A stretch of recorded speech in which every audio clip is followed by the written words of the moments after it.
So I've got a very interesting day today. I've got a friend who's coming in to record a podcast with me, and he also runs an agency, a content agency, but he's put a lot of effort into the advertising game. So creating content and ad funnels that really get his clients results. And one thing that I've learned and I've really come into this year with is in my agency in the past, I've been focused on, creating a lot of content and doing a lot of what my clients want to do. What I've realized is that my clients need a lot more help than that. It is my job to help them understand what content needs to be made, where that content needs to go, and why it's important to make it. We're in a world now where creating content is very important. Everyone's speaking about it. It's being shouted from the rooftops on every single podcast. We're seeing some of the biggest names in the world really leverage and doubling down on personal branding and content creation. And it takes so much more than just creating videos and creating photos and creating graphics, putting it out there and hoping that we get a result back. There is strategies, there's a formula, and there is a deep level of understanding that's required in order to actually get results from creating content. And that's why I've got Alan coming in so that I can pick his brain on how he's approaching that this year and how that can look for people like you. But first, I've just got into the studio.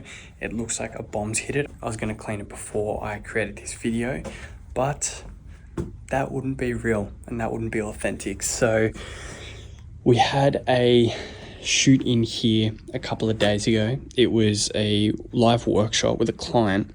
And so we moved the desk in here so that we could have the camera here recording the workshop. He could have his laptop, he could run the session. And it's kind of left this place looking like an absolute pigsty. That's definitely one of the things that I'm working at in having this studio space. It's an open plan studio, so we can customize everything, we can move everything around, we can create a whole ton of different sets. But it means that when we do that, other things become displaced and things can become a little bit messy. So I'm working on it, but we've got the plants here getting a little bit of sun. I gave them a water just before. We've got some Rogue cups.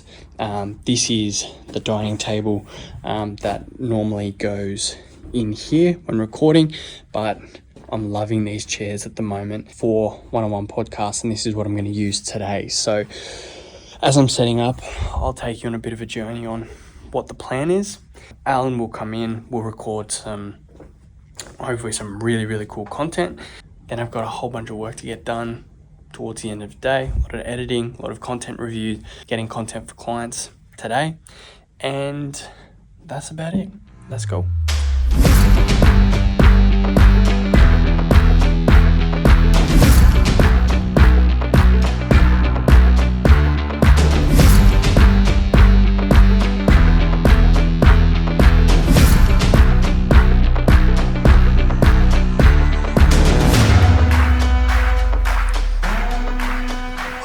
So this is what we're seeing.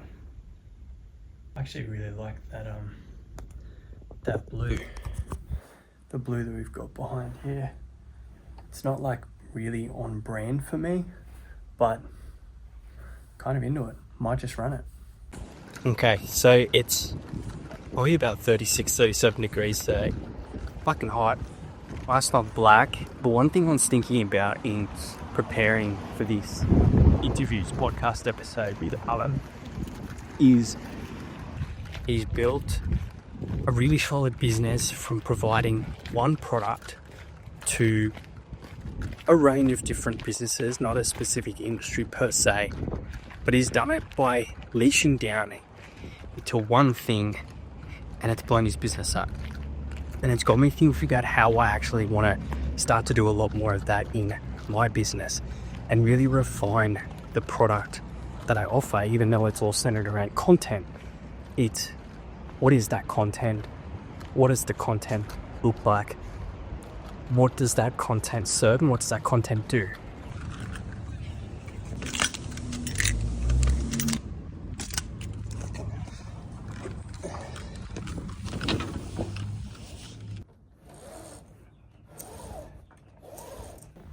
And the reason why I've been thinking about that is because there is so much that goes into different styles of content. As an example, creating a podcast and creating a business around creating podcasts requires a particular system to be able to record long form conversations, to be able to then trim that down into short form pieces of content, to be able to put that out onto all different platforms, work with the clients, the workflow, the editing process, all of that kind of stuff. That is a process in itself. If I then go and shoot events, or I shoot weddings, or I shoot other types of content in different industries, they require completely different systems and processes. And so another thing that I really want to unpack with Alan today is like, how did he decide? Because that's one thing that I really struggle with, is deciding on a lane and sticking to that lane and mastering that lane. And so that's something that I really want to improve on in 2025, is going, what is my offer? What is my thing? And how can I scale that? How can I scale that one thing so that the systems are in order, the processes are in order, and it runs smoothly, it works for the clients, it gets results, and it's much more profitable. So that's what I've been thinking about. Now, one thing that I really want to come into this conversation that I have with Alan, and also one thing that I don't see people do enough when it comes to podcasting interviews, is their preparation, and really having a clear understanding of what they want to get out of the conversation and how to then ask the right questions and prompt to get the right answers. So I'm just going to run through ChatGPT and just come up with a series of questions and prompts based on what I want to get out of it. And what I want to get out of it is, I want to get a really in-depth understanding of how Alan runs his business to get the results he does for his clients. That's one thing that I think I can improve on a lot in my agency, is how do we take the content and get proven results with that? How do we get an ROI? Because a lot of the clients that come to me, they want more leads, they want more sales. They're not really after the vanity metrics. They just want to use the content for lead generation and for being able to attract clients, build trust quicker, and then close the deal quicker. So that's what I really want to do, is learn from Alan how he does exactly that. Okay, so this is what I've prompted. I'm going to have a conversation with a content agency owner today on a podcast. My goal is to understand how Alan runs his business to get results for his clients through content ads, learn the processes, give me a series of prompts and questions that are engaging and attractive. Because the thing is that I don't want to just ask generic questions. I want to ask these questions in a way that really gets people's attention. So if we go down this list, there was a few here that kind of stood out for me. What do you believe is the most important piece of content that they should focus on first? I think that's a really good question. Once you've created great content, how do you approach amplifying it with ads?